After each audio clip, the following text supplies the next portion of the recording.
At breakfast in a hotel dining room, three of us fell to discussing how well we had slept the night before. A truly momentous topic. One man complained of a sleepless night. He had tossed and turned and was about as exhausted as when he retired. "Guess I'd better stop listening to the news before going to bed," he observed. "I tuned in last night and sure got an earful of trouble." That is quite a phrase, an earful of trouble. Little wonder he had a disturbed night. "Maybe the coffee I drank before retiring had something to do with it," he mused. The other man spoke up. "As for me, I had a grand night. I got my news from the evening paper and from an early broadcast and a chance to digest it before I went to sleep. Of course," he continued, "I use my go-to-sleep plan, which never fails to work." I prodded him for his plan, which he explained as follows.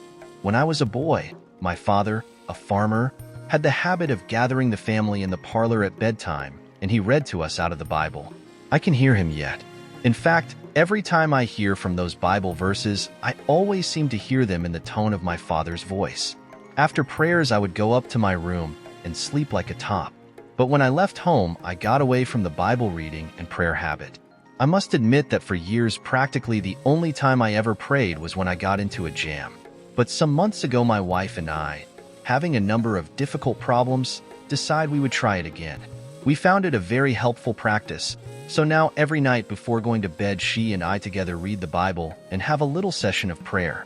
I don't know what there is about it, but I have been sleeping better and things have improved all down the line.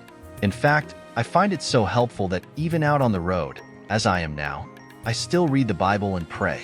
Last night I got into bed and read the 23rd Psalm. I read it out loud and it did me a lot of good."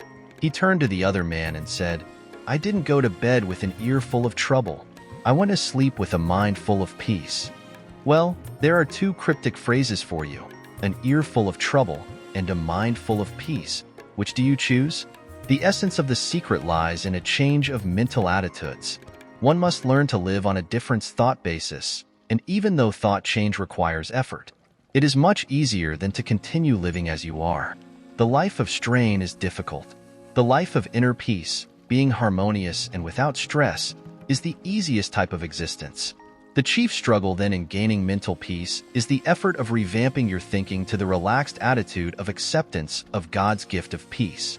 As an illustration of taking a relaxed attitude and therefore receiving peace, I always think of an experience in a certain city where I lectured one evening. Prior to going on the platform, I was sitting backstage going over my speech when a man approached and wanted to discuss a personal problem. I informed him that at the moment it was impossible to talk as I was just about to be introduced and asked him to wait. While speaking, I noticed him in the wings nervously pacing up and down, but afterward he was nowhere about. However, he had given me his card, which indicated that he was a man of considerable influence in that city. Back at my hotel, although it was late, I was still troubled by this man, so I telephoned him. He was surprised at my call and explained that he did not wait because obviously I was busy. "I just wanted you to pray with me," he said. "I thought if you would pray with me, perhaps I could get some peace." "There is nothing to prevent us from praying together on the telephone right now," I said. Somewhat in surprise, he replied, "I have never heard of praying on the telephone." "Why not?" I asked. "A telephone is simply a gadget of communication. You are some blocks from me, but by means of the telephone we are together. Besides," I continued, "the Lord is with each of us. He is at both ends of this line and in between. He is with you, and He is with me." "All right," he conceded. "I'd like to have you pray for me." So, I closed my eyes and prayed for the man over the telephone, and I prayed just as though we were in the same room. He could hear and the Lord could hear. When I finished, I suggested, "Won't you pray?" There was no response. Then at the other end of the line, I heard sobbing, and finally, "I can't talk," he said. "Go on and cry for a minute or two and then pray," I suggested. "Simply tell the Lord everything that is bothering you. Assume this is a private line, but if not, and if anybody is listening, it won't matter. As far as anyone is concerned, we are just a couple of voices. Nobody would know it is you and I." Thus encouraged, he started to pray, hesitantly at first, and then with great impetuosity he poured out his heart, and it was filled with hate, frustration, failure, a mass of it. Finally, he prayed plaintively, "Dear Jesus, I have a lot of nerve to ask you to do anything for me, because I never did anything for you. I guess you know what a no-account I am, even though I put on a big front. I am sick of all this, dear Jesus. Please help me." So I prayed again, and asked the Lord to answer his prayer, then said, "Lord, at the other end of the telephone wire, place your hand on my friend and give him peace. Help him now to yield himself and accept your gift of peace." Then I stopped, and there was a rather long pause, and I shall never forget the tone in his voice as I heard him say, "I shall always remember this experience, and I want you to know that for the first time in months, I feel clean inside and happy and peaceful." This man employed a simple technique for having a peaceful mind. He emptied his mind, and he received peace as a gift from God. As a physician said, "Many of my patients have nothing wrong with them except their thoughts." So, I have a favorite prescription that you can fill at a drugstore. The prescription I write is a verse from the Bible, Romans 12 verse 2. I do not write out that verse for my patients. I make them look it up, and it reads, "By ye transformed by the renewing of your mind." To be happier and healthier, they need a renewing of their minds. That is a change in the pattern of their thoughts. When they take his prescription, they actually achieve a mind full of peace. That helps to produce health and well-being. A primary method for gaining a mind full of peace is to practice emptying the mind. This will be emphasized in another chapter, but I mention it here to underscore the importance of a frequent mental catharsis. I recommend a mind emptying at least twice a day, more often if necessary. Definitely practice emptying your mind of fears, hates, insecurities, regrets, and guilt feelings. The mere fact that you consciously make this effort to empty your mind tends to give relief. Haven't you experienced a sense of release when you have been able to pour out to somebody whom you can trust worrisome matters that lay heavy upon the heart? As a pastor, I have often observed how much it means to people to have someone to whom they can truly and in confidence tell everything troubling their minds. I conducted a religious service on board the SS Lurline on a recent voyage to Honolulu. In the course of my talk, I suggested that people who were carrying worries in their minds might go to the stern of vessel and imaginatively take such anxious thought out of the mind, drop it overboard, and watch it disappear in the wake of the ship. It seems an almost childlike suggestion, but a man came to me later that day and said, "I did as you suggested and am amazed at the relief it has given me." During this voyage, he said, "Every evening at sunset I am going to drop all my worries overboard until I develop the psychology of casting them entirely out of my consciousness. Every day I shall watch them disappear in the great ocean of time." Doesn't the Bible say something about forgetting those things that are behind? The man to whom suggestion appealed is not an impractical sentimentalist. On the contrary, he is a person of extraordinary mental stature, an outstanding leader in his field. Of course, emptying the mind is not enough. When the mind is empties, something is bound to enter. The mind cannot long remain a vacuum. You cannot go around permanently with an empty mind. I admit that some people seem to accomplish that feat, but by and large it is necessary to refill the emptied mind, or the old, unhappy thought which you have cast out will come sneaking in again. To prevent that happening, immediately start filling your mind with creative and healthy thoughts. Then when the old fears, hates, and worries that have haunted you for so long try to edge back in, they will in effect find a sign on the door of your mind reading occupied. They may struggle for admission, for having lived in your mind for a long time, they feel at home there. But the new and healthy thoughts which you have taken in will now be stronger and better fortified, and therefore able to repulse them. Presently the old thoughts will give up altogether and leave you alone.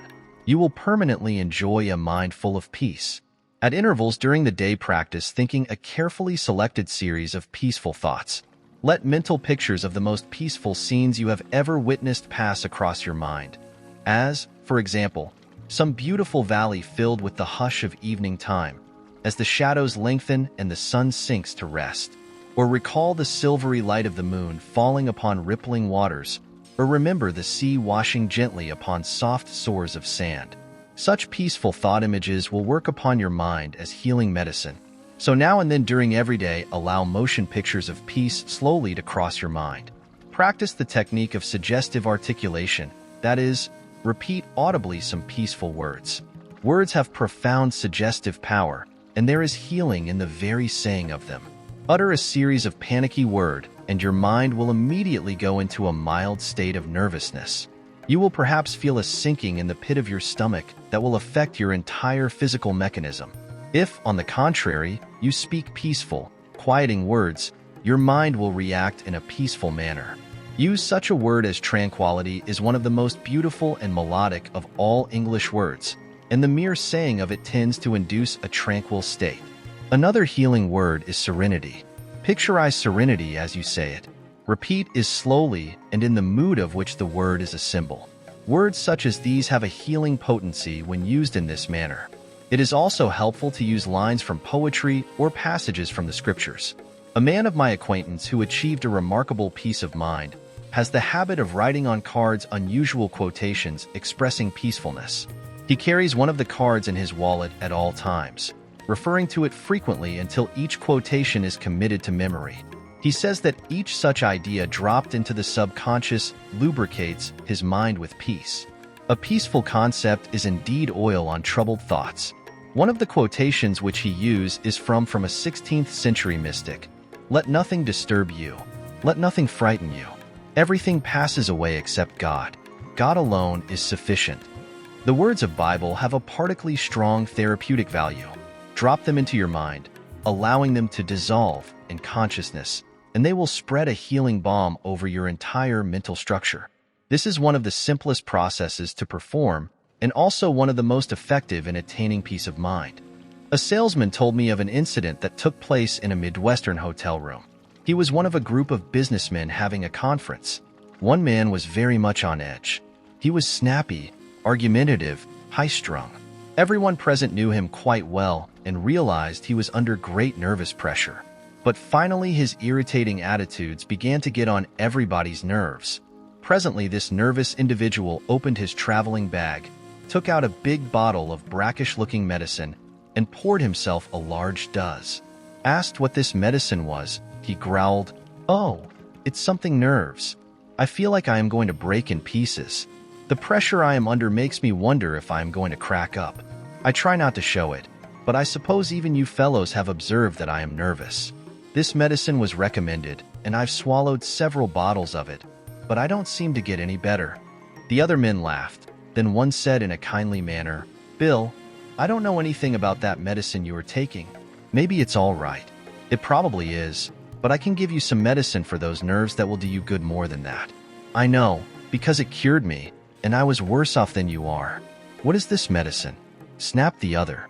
The other man reached into his bag and pulled out a book.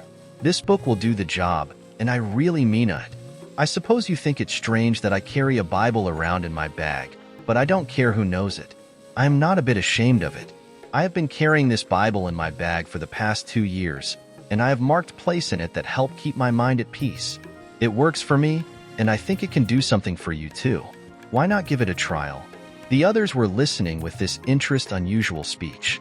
The nervous man had sunk low in his chair. Seeing that he was making an impression, the speaker continued, "I had a peculiar experience in a hotel one night which got me into the habit of reading the Bible. I was getting into a pretty tense state. I was out on a business trip, and late one afternoon came up to my room terribly nervous. I tried to write some letters, but couldn't get my mind on them. I paced up and down the room, tried to read the paper, but that annoyed me, so I decided to go down and get a drink, anything to get away from myself. While standing by the dresser, my eyes happened to fall upon a Bible lying there. I had seen many such Bibles in hotel rooms, but had never read of them. However, something impelled me, and I opened the book to one of the Psalm and started to read it. I remember that I read that one standing up, then sat down and read another. I was interested but certainly surprised at myself, me reading the Bible. It was a laugh, but I kept on reading. Soon I came to the 23rd Psalm. I had learned that one as a boy in Sunday school and was surprised that I still knew most of it by heart. I tried saying it over, especially that line where it says, "He leadeth me beside the still waters. He restoreth my soul." I liked that line. It sort of got me. I sat there repeating it over and over, and the next thing I knew I woke up. Apparently I had dropped off to sleep and slept soundly. I slept only about 15 minutes, but upon awakening was as refreshed and rested as if I'd had a good night's sleep. I can remember yet the wonderful feeling of complete refreshment. Then I realized that I felt peaceful and said of myself, "Isn't it strange? What is wrong with me that I have missed sound nothing as wonderful as this?"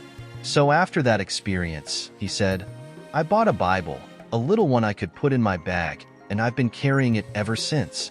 I honestly like to read it, and I am not nearly so nervous as I used to be. So, he added, try that, Bill, and see if it doesn't work. Bill did try it, and he kept on trying it. He reported that it was a bit strange and difficult for him at first, and he read the Bible on the sly when nobody was around. He didn't want to be, though, truly or pious. But now he says he brings it out on trains and planes or any old place and reads it, and it does him a world of good. I no longer need to take nerve medicine, he declared. This scheme must have worked in Bill's case, for he is easy to get along with now. His emotions are under control. These two men found that getting peace of mind isn't complicated. You merely feed your mind with thoughts that cause it to be peaceful. To have a mind full of peace, merely fill it full of peace. It's as simple as that. There are other practical ways by which you can develop serenity and quiet attitudes. One way is through your conversation. Developing upon the words we use and the tone in which we use them, we can talk ourselves into being nervous, high-strung, and upset. We can talk ourselves into either negative or positive results. By our speech, we can also achieve quiet reactions. Talk peaceful to be peaceful. In a group, when the conversation takes a trend that is upsetting, they injecting peaceful ideas into the talk. Note how it counteracts the nervous tension. Conversation filled with expressions of unhappy expectation at breakfast, for example, often sets the tone of the day. Little wonder things turn out according to the unhappy specification. Negative conversation adversely affects circumstances. Certainly talk of a tense and nervous nature enhance inner agitation. On the contrary, start each day by affirming peaceful, contented, and happy attitudes, and your days will tend to be pleasant and successful. Such attitudes are active and definite factors in creating satisfactory conditions. Watch your manner of speech, then, if you wish to develop a peaceful state of mind. It is important to eliminate from conversations all negative ideas, for they tend to produce tension and annoyance inwardly. For example, when you are with a group of people at lunch, do not comment that the terrorists are going to destroy the country. In the first place, terrorists are not going to destroy the country, and by so asserting you create a depressing reaction in the minds of others. It undoubtedly affects digestion adversely. The depressing remark colors the attitudes of all present, and everyone goes away with a perhaps slight but definite feeling of annoyance. They also carry away with them a mild but definite feeling that something is wrong with everything. There are times when we must face these harsh questions and deal with them objectively and vigorously, and no one has more contempt for terrorists than I have. But as a general thing, to have peace of mind, fill your personal and group conversations with positive, happy, optimistic, satisfying expressions. The word we speak have a direct and definite effect upon our thoughts. Thoughts create words, for words are the vehicles of ideas. But words also affect thoughts and help to condition, if not to create, attitudes. In fact, what often passes for thinking starts with talk. Therefore, if the average ideas and ultimately a peaceful mind. Another effective technique in developing a peaceful mind is the daily practice of silence. Everyone should insist upon not less than a quarter of an hour of absolute quiet every 24 hours. Go alone into the quietest place available to you and sit or lie down for 15 minutes and practice the art of silence. Do not talk to anyone. Do not write. Do not read. Think as little as possible. Throw your mind into neutral. Conceive of your mind as quiescent, inactive. This will not be easy at first because thoughts are stirring up your mind, but practice will increase your efficiency. Conceive of your mind as the surface of a body of water and see how nearly quiet you can make it, so that there is not a ripple. When you have attained a quiescent state, then begin to listen for the deeper sounds of harmony and beauty and of God that are to be found in the essence of silence. Americans, unfortunately, are not skilled in this practice, which is pity, for as Thomas Carlyle said, silence is the element in which great things fashion themselves. This generation of Americans has missed something that our forefathers knew and which helped to condition their character, and that is the silence of the great forest or of the far-reaching plains. Perhaps our lack of inner peace is due to some extent to the effect of noise upon the nervous system of modern people.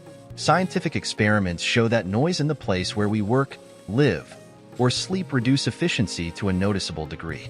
Contrary to popular belief, it is doubtful if we ever completely adjust our physical, mental, or nervous mechanism to noise.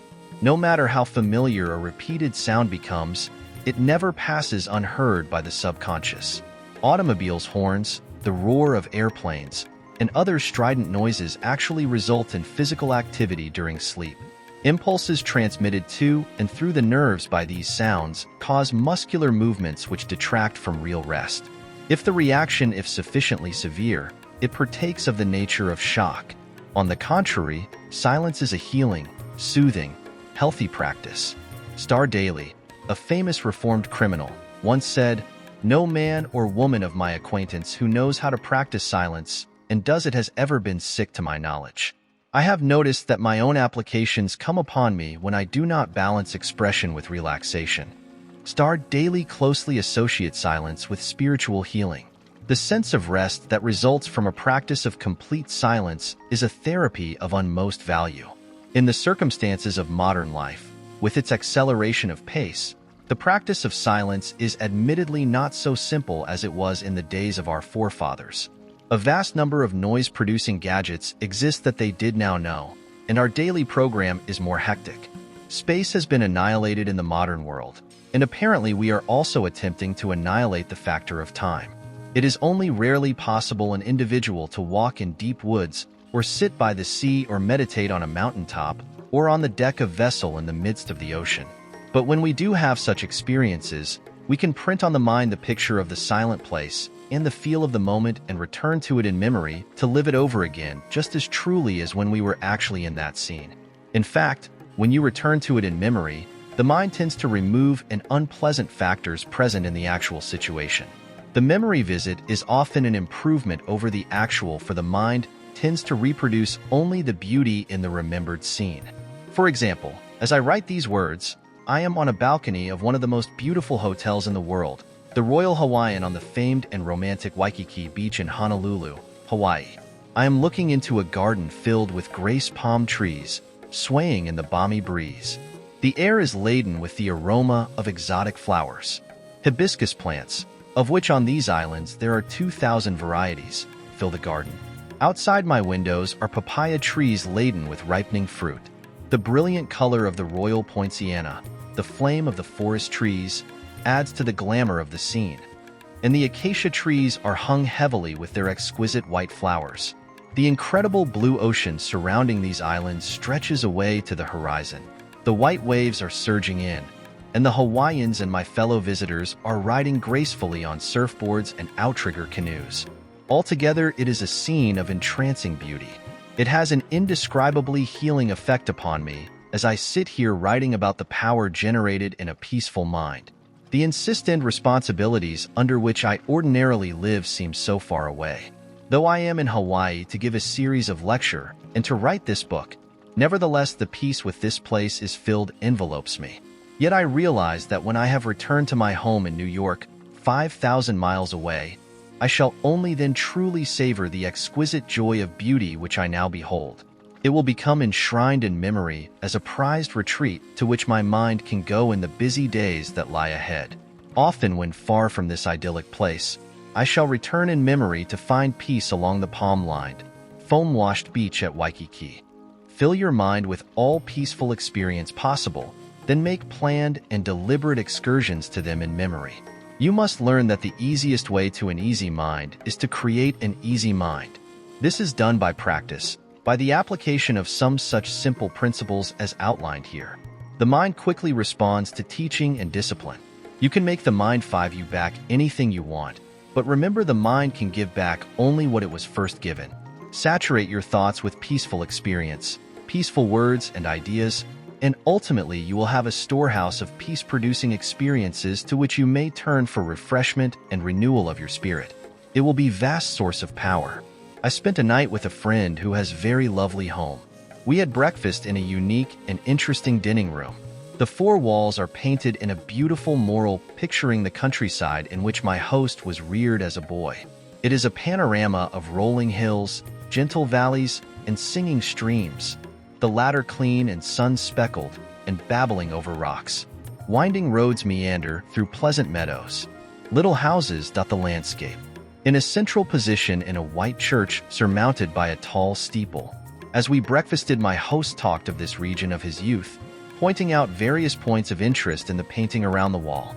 Then he said, "Often as I sit in this dining room, I go from point to point in my memory and relive other days.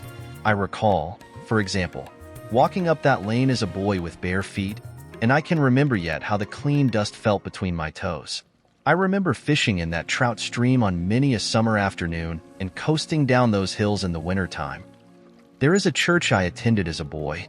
He grinned and said, "I sat through many a long sermon in that church, but gratefully recall to mind the kindliness of the people and the sincerity of their lives. I can sit here and look at that church and think of the hymns I heard there with my mother and father as we sat together in the pew. They are long buried in that cemetery alongside the church, but in memory I go and stand by their graves and hear them speak to me as in days gone by. I get very tired and sometimes am nervous and tense.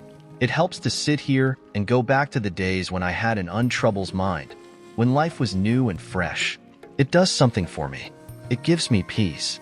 Perhaps we all cannot have such murals on the dining room walls, but you can put them around the wall of your mind.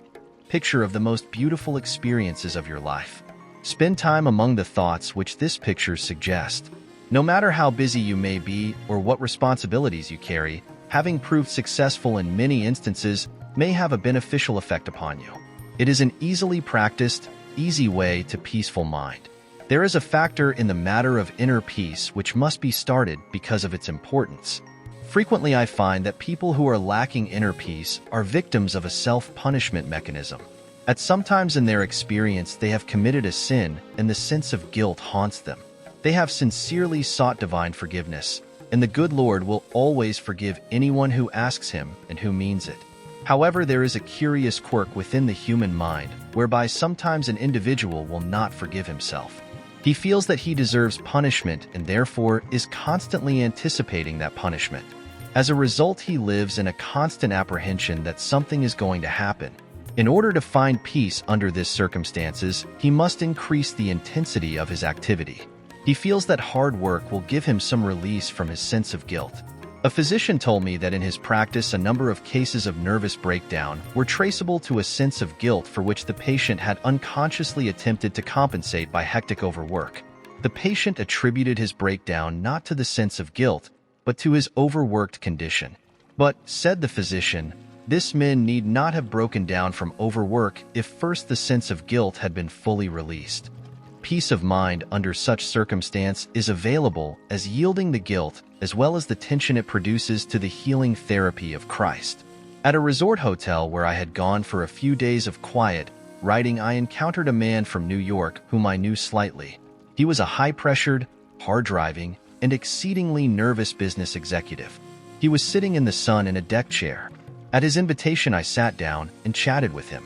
"I am glad to see you relaxing in this beautiful spot," I commented. He replied nervously, "I haven't any business being here. I've so much work to do at home.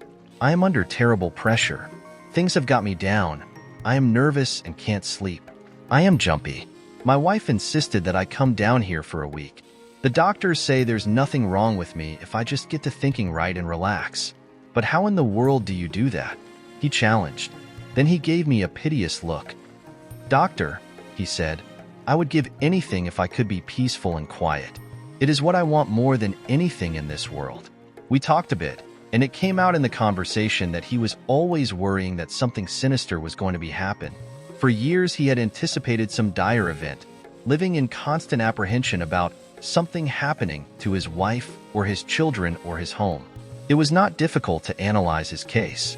His insecurity arose from a double source, from childhood insecurities and from later guilty experiences. His mother had always felt that something was going to happen, and he had absorbed her anxiety feelings. Later he committed some sins, and his subconscious mind insisted upon self-punishment. He became victim to the mechanism of self-punishment. As a result of this unhappy combination, I found him this day in a highly inflamed state of nervous reaction. Finishing our conversation, I stood beside his chair a moment. There was no one near, so I rather hesitantly suggested, "Would you by any chance like me to pray with you?" He nodded, and I put my hand on his shoulder and prayed, "Dear Jesus, as you healed people in the long ago and gave them peace, heal this man now. Give him fully of thy forgiveness. Help him to forgive himself. Separate him from all his sins, and let him know that you do not hold them against him. Set him free from them. Then let thy peace flow into his mind, and into his soul, and into his body." He looked up at me with a strange look on his face and then turned away, for there were tears in his eyes and he didn't want me to see them. We were both a bit embarrassed, and I left him. Months later I met him, and he said, "Something happened to me down there that day when you prayed for me. I feel a strange sense of quietness and peace." And he added, "Healing." He goes to church regularly now, and he reads the Bible every day of his life. He follows the laws of God, and he has lots of driving force. He is a healthy, happy man, for he has peace in his heart and mind.